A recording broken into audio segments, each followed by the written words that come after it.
Hello guys, good morning. היום אנחנו נלמד את הצליל של אות הניקוד E. בואו נתחיל.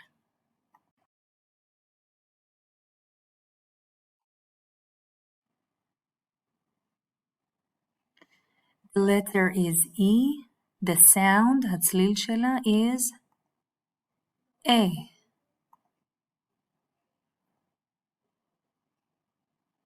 Like elephants.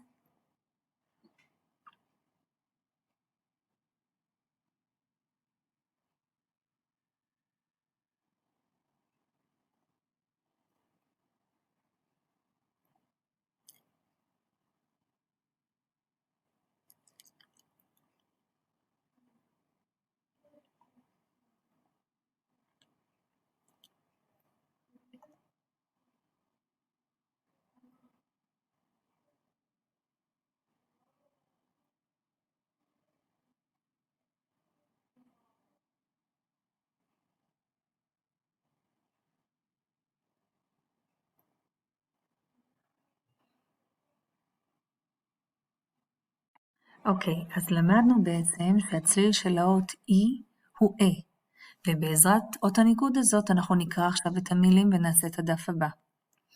קראו את המילים והתאימו את המילים לתמונות, כתבו את המילה המתאימה מתחת לתמונה. בואו נקרא את זה ביחד.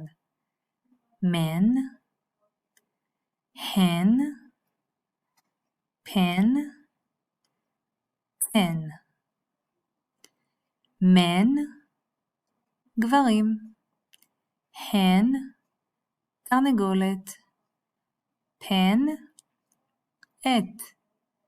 and ten, את זה כבר אתם יודעים, זה מספר 10. אז עכשיו ייצרו בבקשה את הסרטון, וכתבו מתחת לכל תמונה את המילה המתאימה. Okay, now we're going to read a story. אנחנו הולכים עכשיו לקרוא סיפור. הסיפור מכיל בתוכו את אותיות הניקוד E. לאחר שתקראו את הסיפור איתי ביחד, אני מבקשת שתקיפו את המילים circle the words with the N sound, עם הצליל של N. בואו נתחיל. Then the hen. Then is a hen. Then is a big hen. Then is a red hen. Then has eggs. How many eggs? 10. בואו ננסה להבין. Then the hen. Then התרנגולת. Then is a hen. Then is a big hen. היא תרנגולת גדולה. Then is a red hen. היא תרנגולת אדומה. Then has eggs. יש לה ביצים. How many eggs?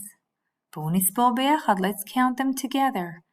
1, 2, 3, 4, 5, 6, 7, 8, 9, 10.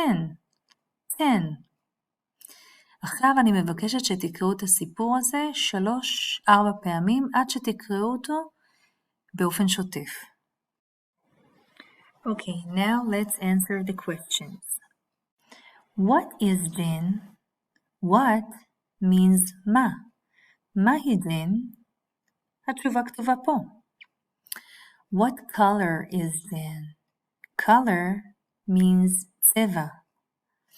What color is then? Is then small or big? התשובה כתובה בטקסט. Then has, מה יש לה? Red eggs, 10 eggs, big eggs.